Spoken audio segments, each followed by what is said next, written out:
clássica de muitas histórias de reis e príncipes. Os irmãos já ouviram ou já leram algumas, já devem ter se cruzado com esta cena. O rei, idoso, percebendo que o seu tempo de vida se aproxima do fim, procurando transmitir o senso de responsabilidade ao príncipe, seu filho herdeiro, leva-o a passear. E no passeio chegam a um lugar alto, de onde se tem uma visão ampla do reino. E dali de cima, o rei chama a atenção do jovem herdeiro e pede que ele nomeie as terras que consegue ver. E o príncipe, então, do alto daquele monte, começa a dizer, não, ali está a terra tal, o condado tal, o ducado tal, e tudo aquilo fazia parte do reino. E quando termina de enumerar tudo aquilo que ele faz sem grande dificuldade, afinal de contas ele é o príncipe daquela terra, o rei vira-se para ele e diz, olhe bem, meu filho, é tudo teu. Tudo. Tudo. Tu consegues ver. É teu. Tudo é meu. É uma frase que o jovem príncipe pode dizer com autoridade. É claro que esta frase, dependendo do contexto, ela pode ser assim um bocadinho arrogante e de mau gosto. Por exemplo, se nós entrarmos numa propriedade e formos interpelados pelo dono, assim com um ar um bocado zangado, atenção, isto é tudo meu. Somos capazes de ficar assim um bocadinho sem graça. Mas é curioso, irmãos, que esta expressão, que é de posse, é uma das primeiras coisas que aprendemos. Os pequeninos não precisam de muito tempo e logo depois que aprendem a falar, das primeiras coisas que dizem é meu. É meu. E quando a gente quer tirar alguma coisa, eles seguram com força. É meu. Nós crescemos com este valor em mente. Agora imagine, irmãos, imagine. A Bíblia diz clara e expressamente que em Cristo tudo é nosso.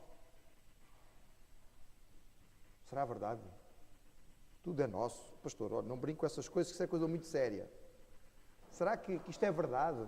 Em que contexto isto foi dito? O que é que isto realmente quer dizer?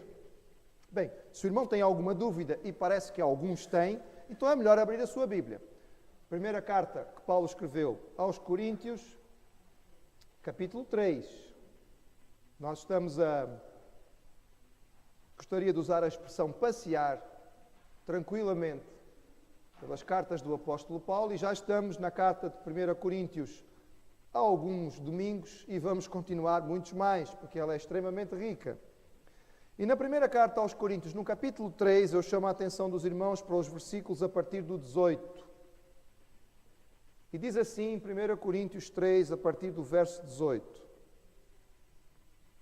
Ninguém se engana a si mesmo. Se alguém dentre vós se tem por sábio neste mundo, faça-se louco para ser sábio. Porque a sabedoria deste mundo é loucura diante de Deus. Pois está escrito, ele apanha os sábios na sua própria astúcia. E outra vez, o Senhor conhece os pensamentos dos sábios que são vãos. Portanto, ninguém se glorie nos homens, porque tudo é vosso. Seja Paulo, seja Apolo, seja Cefas, seja o mundo, seja a vida, seja a morte, seja o presente, seja o futuro, tudo é vosso. E vós de Cristo, e Cristo de Deus. Está aí, irmãos? Se estavam com dúvida, a expressão bíblica está aí. Tudo é vosso. E sendo nós crentes como os irmãos de Corinto, podemos dizer tudo é nosso. Mas o que é que isto significaria no ensino de Paulo? Quando lemos a carta do princípio, e os irmãos que têm acompanhado aqui estes últimos domingos sabem do que é que estamos a falar, esta carta trabalha inicialmente com uma série de divisões na igreja de Corinto. A igreja de Corinto estava a viver um momento muito difícil. Era uma igreja que estava a partir-se aos bocados. Neste momento havia provavelmente 3 grandes partidos na igreja, que eram os partidos de Paulo, de Apolo e de Cefas. Não que estes indivíduos estivessem a liderar estes partidos, mas que havia grupos que diziam que eram seguidores da doutrina de acordo com este pregador ou com este servo do Senhor. E Paulo estava a tentar mostrar aos crentes de Corinto que estas divisões eram tolas, que elas não faziam sentido nenhum. E ele identificou as razões principais da divisão na igreja de Corinto. E elas eram, primeiro, carnalidade. Ele disse aos crentes de Corinto: vocês são carnais, são imaturos, vocês não cresceram ainda na fé, continuam bebés. Passaram-se anos, já deviam ter aprendido muito, já deviam ser mestres na matéria, já deviam comer feijoada, já podiam ir a uma churrascaria, e eu continuo a dar-vos leitinho, papinha, porque vocês não têm capacidade para mais. E na vossa carnalidade se concentram em coisas tolas, superficiais, e acabam provocando divisões. Isto era um problema claro na igreja de Corinto. Segundo, havia uma falsa compreensão do ministério. Os crentes de Corinto davam um valor errado aos ministros, aos servos do Senhor. É claro que os servos de Deus têm que ser respeitados, têm que ser valorizados pelo seu trabalho, mas eles são servos de Deus e nada mais. Os seus dons, os seus talentos, o seu trabalho vem do Senhor e deve ser para a glória de Deus. Quando começamos a dar um valor excessivo a homens, a mulheres, a nomes no ministério, nós caímos em erro e logo em divisões. Compreensão pobre do Senhor da obra. Os crentes de Corinto tinham deixado de perceber que quem faz a obra é o Senhor. Paulo dizia: é Deus que faz a obra. Eu plantei, Apolo regou, mas se Deus não der o crescimento, não vai acontecer nada. É Ele que edifica. Nós somos lavoura de Deus, somos edifício de Deus. É o Senhor que faz o serviço. E se Deus faz a obra, classificar ministérios e obreiros não fazia sentido. A obra vem de Deus. E o crescimento é dado por Ele. As divisões não faziam sentido nenhum naquela igreja. Não tinham entendido a verdade sobre o galardão do Senhor, porque quem julga e avalia é Deus. E Ele vai fazê-lo através do fogo, para verificar se aquilo que nós fizemos para Ele realmente consegue suportar. Paulo explicou aos crentes de Corinto, e neste texto nós encontramos esta expressão, e ela fica clara, que eles tinham perdido a noção daquilo que era a visão correta, começando por uma visão correta de si mesmos. Paulo dizia no versículo 18, ninguém se engane a si mesmo. E se ele está a dizer isso é porque havia este tipo de engano da igreja. Se alguém dentre vós se tem por sábio, se faça louco. Ele dizia, vocês perderam a noção de entender quem são. Vocês estão olhando no espelho, estão vendo uma coisa que não está lá. Não sei se os irmãos já viram, existe um cartoon engraçado em que o indivíduo, não é? Perdoem-me a expressão, porque alguns irmãos podem achar interessante e podem achar que tem alguma relação com o pastor. Mas o indivíduo careca, velho, barrigudo, olha no espelho e a imagem que aparece no espelho é de um atleta. Não é? Alto, garboso, bonito, musculoso, com uma grande cabeleira. E nós olhamos bem, há alguma coisa aqui errada. O indivíduo está a olhar e está a ver uma coisa que não corresponde à verdade. E Paulo dizia, vocês estão assim. Quer dizer, vocês olham no espelho e em vez de verem a verdade, estão a ver uma coisa deturpada. Se vocês acham que são alguma coisa, então, por favor, façam-se loucos. A expressão que Paulo usa é muito forte, irmãos. A palavra no original, para loucos, segundo a nossa tradução, é a palavra moros, que significa sem cabeça, sem cérebro, sem juízo. Paulo diz mesmo aos crentes de Corinto, se vocês acham que são alguma coisa, se vocês chegaram à conclusão de que têm sabedoria, então, olha, façam de conta que não têm cabeça. É melhor. Porque esta vossa sabedoria é tolice. Não tem qualquer utilidade e só está a prejudicar. Tinham perdido a avaliação correta dos outros. A visão que eles tinham dos outros que estavam à sua volta era errada. Por exemplo, para alguns, eles os olhavam com uma admiração doentia. Eles os colocavam num pedestal no qual eles não podiam e não deviam estar. Daí que eles diziam, nós somos de Apolo, nós somos de Paulo, nós somos de Pedro. Paulo dizia, foi algum deles que morreu por vós na cruz? Vocês ainda não entenderam nada. Por outro lado, eles olhavam para alguns outros irmãos em Cristo dentro da igreja, de cima para baixo, como se fossem superiores, como se fossem mais espirituais, e criavam um ambiente que era contrário à vontade de Deus para a igreja e que levava à separação. E Paulo está a tentar mostrar a estes crentes de Corinto que nada disto tinha sentido nenhum. Porque a vida que nós recebemos em Deus e através de Jesus era tão superior, a graça que o Senhor tinha nos dado era tão grande, e as divisões limitavam aquilo que Deus queria fazer e dar. O que elas eram, elas não representavam nada diante daquilo que nós ganhamos em Cristo. E o que é que ganhamos em Cristo? E Paulo diz a ele, aos crentes de Corinto, tudo é vosso. A palavra tudo, irmãos, significa exatamente isto, é tudo. Não é um tudo limitado. Os irmãos já aprenderam que a língua grega é uma língua difícil, não é? Tem muitos significados e muita riqueza, mas aqui tudo é mesmo tudo, irmãos, é tudo. Está a falar todo e qualquer. É um sentido de plenitude, algo completo. No pecado original, o homem perdeu tudo. Perdeu a comunhão com Deus. Perdeu a harmonia nos relacionamentos. Perdeu a saúde física e a vida sem fim, a vida sem morte. Perdeu o domínio da natureza. Perdeu a bênção no lar e no trabalho. Perdeu tudo, irmãos. Mas na salvação também recuperamos tudo. Tudo. Tudo. É mesmo tudo. E esta afirmação pode nos parecer chocante, e então Paulo, para que não houvesse dúvida, ele explica o que ele quer dizer com tudo. E ele diz assim, tudo é vosso. Seja Paulo, seja Apolo, seja Cefas. O que isto significava, irmãos, é que esta igreja, por causa da preferência que tinha em relação a alguns servos do Senhor, estava a se privar daquilo que Deus dava à igreja. O Senhor tem dado à sua igreja servos em sentido global. E nós devemos entender que, sendo eles pastores, mestres, da igreja local, ou de uma outra, ou de um seminário, ou de um outro ambiente, eles continuam sendo servos que Deus deu à igreja. Mentes que o Senhor colocou na igreja. Pregadores, profetas, apóstolos que o Senhor deu à igreja. Eu uso aqui a palavra apóstolo no sentido de missionário, de desbravador, não no sentido dos apóstolos de Jesus, porque esses não há mais.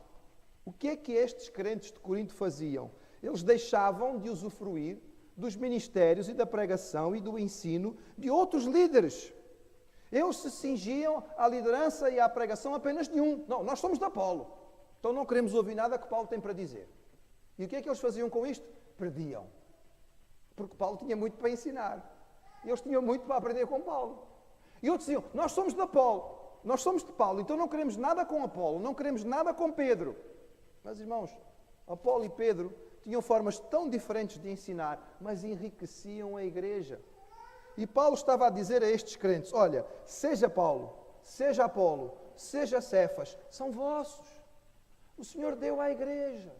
O Senhor ofereceu para que possa vos abençoar. Vocês devem saber aproveitar e entender que dentro dos servos que são fiéis ao Senhor, que são fiéis à palavra, que têm vidas dignas e que têm um ministério aprovado, todos eles servem de bênção para a vossa vida.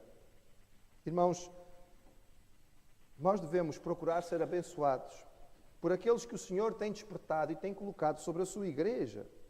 Nós hoje temos uma facilidade de acesso àquilo que tantos pregadores e servos do Senhor têm preparado e escrito em tantos lugares do mundo. Nós temos acesso a livros, a mensagens.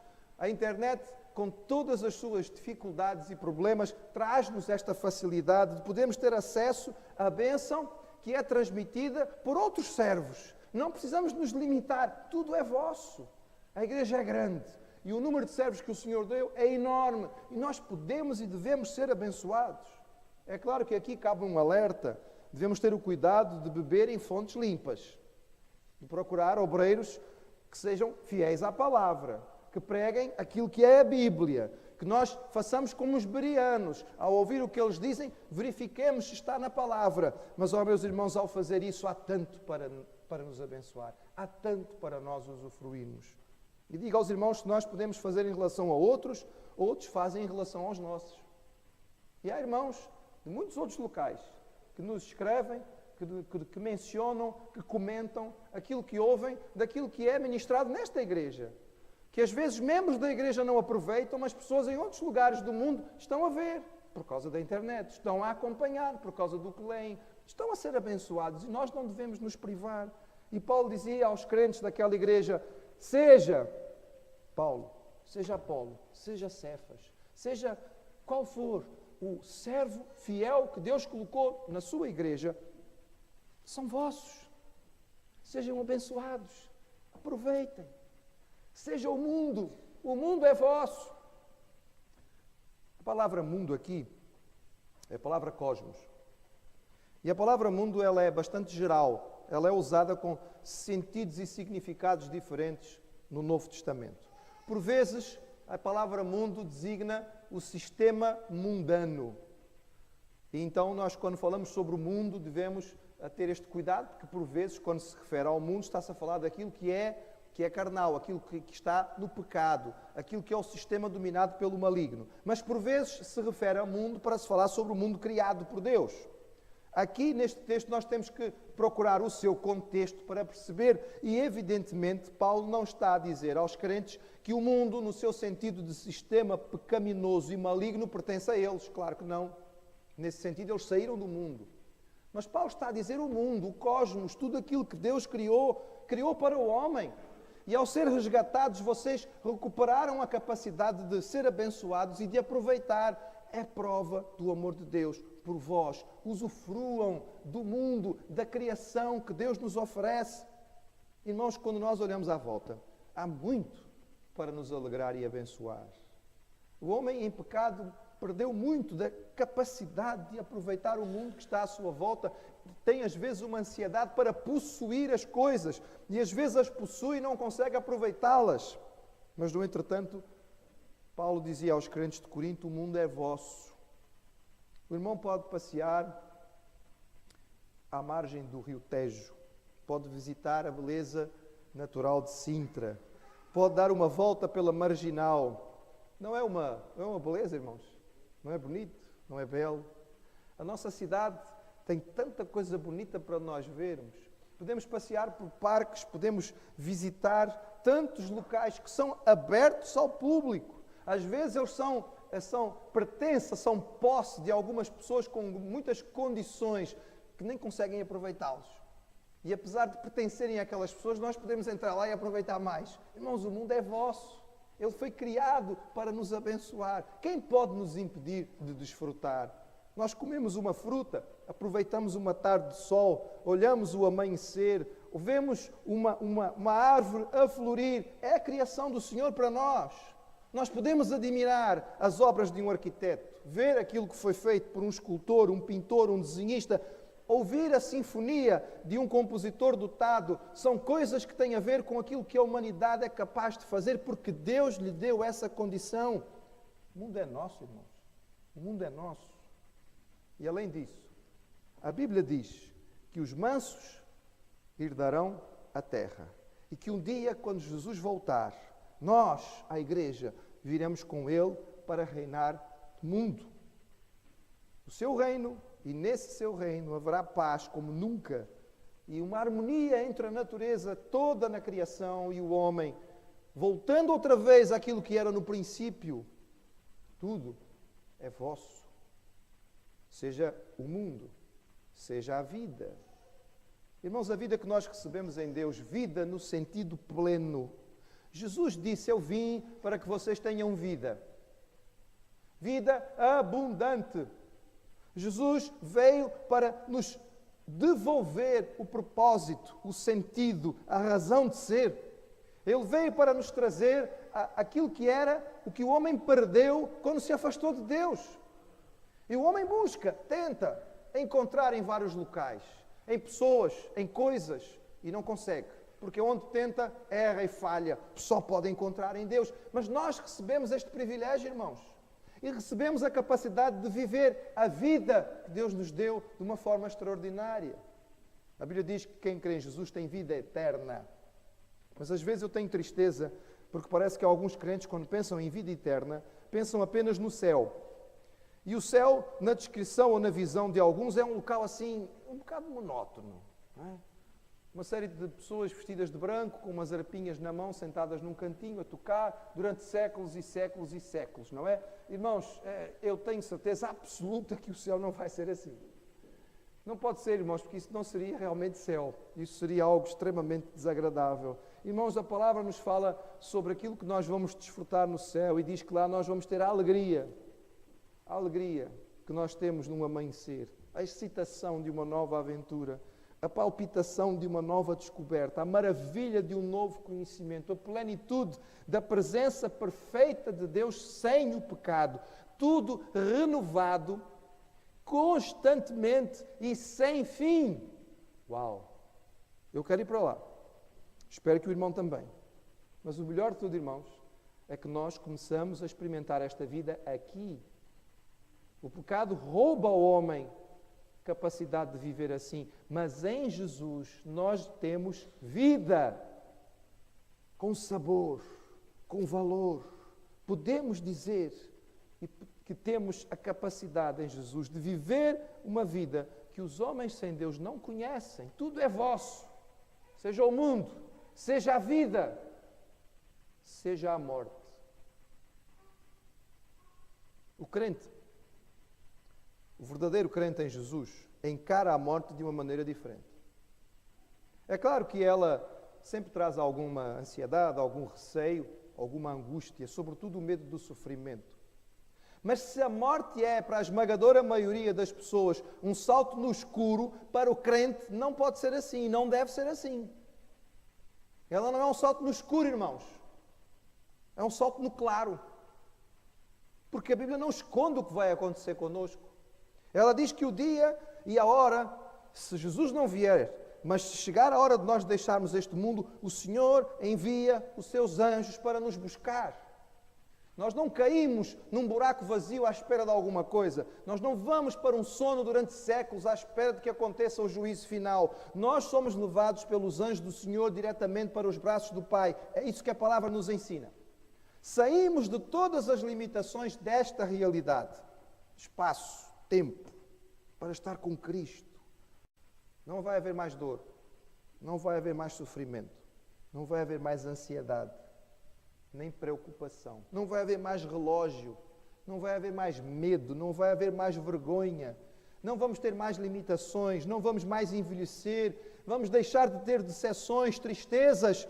É por isso que o apóstolo Paulo pôde escrever a respeito da morte e dizer: para mim, morrer é lucro, é ganho. Paulo dizia, irmãos, eu prefiro morrer e estar com Cristo. Se eu pudesse escolher, eu preferia estar com Cristo. Só não estou ainda, porque é assim, o Senhor ainda não me levou, é porque Ele tem alguma coisa para fazer aqui. E enquanto eu puder fazer aquilo que Ele tem para eu fazer aqui, eu vou estar nas suas mãos. Mas para mim, o morrer é ganho, é lucro. Então, meus irmãos, quando nós olhamos para isto desta maneira, sabemos que o dia que nós nos aproximamos desta ocasião, para nós, a morte não vai ser um momento de pavor. Não deve ser e não pode ser para um crente um momento de pavor. Ainda há pouco descrevi aos irmãos aquilo que ouvimos do testemunho da passagem do pastor João Rosa de Oliveira. E como momentos antes da sua partida, estando já fisicamente num estado em que não conseguia ter forças para fazer nada, tendo passado uma noite agitada e possivelmente em algum sofrimento por causa do seu cancro terminal, naquele momento, de repente, ele teve forças suficientes para levantar os seus braços aos céus e começar a bater palmas com um grande sorriso no rosto. E o irmão que estava ao lado dele ficou atônito, dizendo: como é que é possível este homem ter forças para fazer isto? O que é que ele está a ver? Eu não sei o que ele viu, irmãos, eu não estava lá, mas eu posso imaginar. Tudo é vosso. O mundo é vosso. A vida é vossa. A morte é vossa. O presente é vosso. Todas as coisas que nós passamos nesta vida abundante que o Senhor nos deu, tudo vem de alguma forma de Deus. É a sua palavra, irmãos, que diz que todas as coisas contribuem juntamente para o bem daqueles que amam a Deus e são chamados por seu decreto. A dor pode custar alguma coisa, mas sabe, irmãos, ela normalmente é uma bênção. para nos avisar que alguma coisa está errada. Foi o Senhor que permitiu que nós a tivéssemos para que nós tivéssemos o despertamento destas coisas. Tudo o que acontece pode e deve, de algum modo, nos servir. O irmão já parou para olhar para a realidade que está à nossa volta e, de alguma maneira, perceber que tudo o serve? As árvores trabalham para si. Sabia disso? Elas providenciam o oxigênio que você respira. Nós precisamos delas. Elas estão a trabalhar para si 24 horas por dia. A camada de ozono trabalha para si. Sabe porquê? Porque ela está aí para protegê-lo dos raios do sol.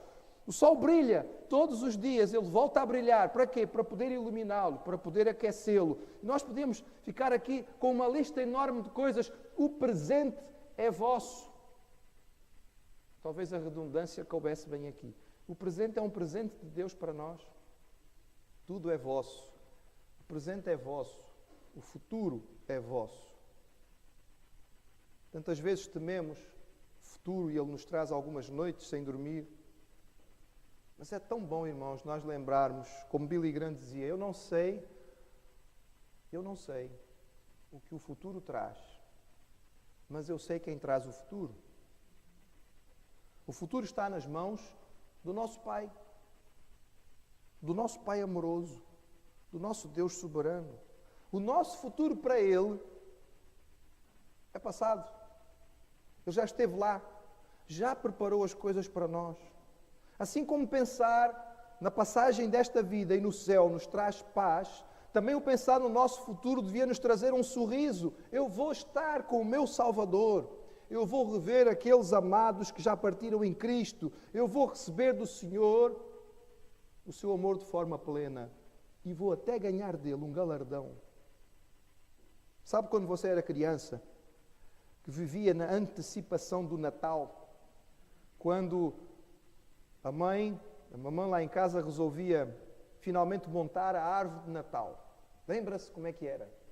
Faça uma viagem aí à sua infância. Lembra como é que era quando a árvore de Natal era montada? A expectativa, a animação. E está a se aproximar. E vai chegar. E como é que vai ser? E a expectativa, dizem, é metade da festa. Eu acho que é mais de metade da festa, irmãos. Mas aquelas luzes acesas, a árvore montada, e de repente começavam a aparecer uns pacotes por baixo dela. A expectativa, a água na boca. Esta animação do que é que vai acontecer. Agora imagine, meu irmão, a expectativa de 1000 natais antecipados, todos juntos de uma vez só. O futuro é vosso. O futuro é vosso. Mas é claro que Paulo tem que terminar da forma certa. E ele diz que tudo isto é tão extraordinário para nós. Não por nós,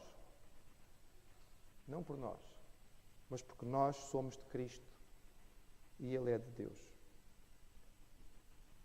Se nós podemos declarar, como aqui declaramos, com alegria, com satisfação, com gratidão nos nossos corações, o motivo de louvar, porque tudo é nosso, temos que lembrar que tudo é nosso em Cristo. Foi isso que Ele ganhou para nós na cruz. Foi isso que Ele viu quando diante dele foi colocado o desafio. E Ele disse ao Pai, passa de mim este cálice. E a resposta foi não. E parte do sofrimento era tremendo. E parte da dificuldade era por causa do sofrimento. Mas em parte o Senhor aceitou o desafio. Não somente porque Ele pagou o nosso pecado, mas diz a palavra, pela antecipação de tudo aquilo que Ele ia nos proporcionar através da sua morte na cruz. Foi para que se pudesse dizer, como Paulo diz aqui, tudo é vosso, que Jesus foi à cruz e morreu por nós.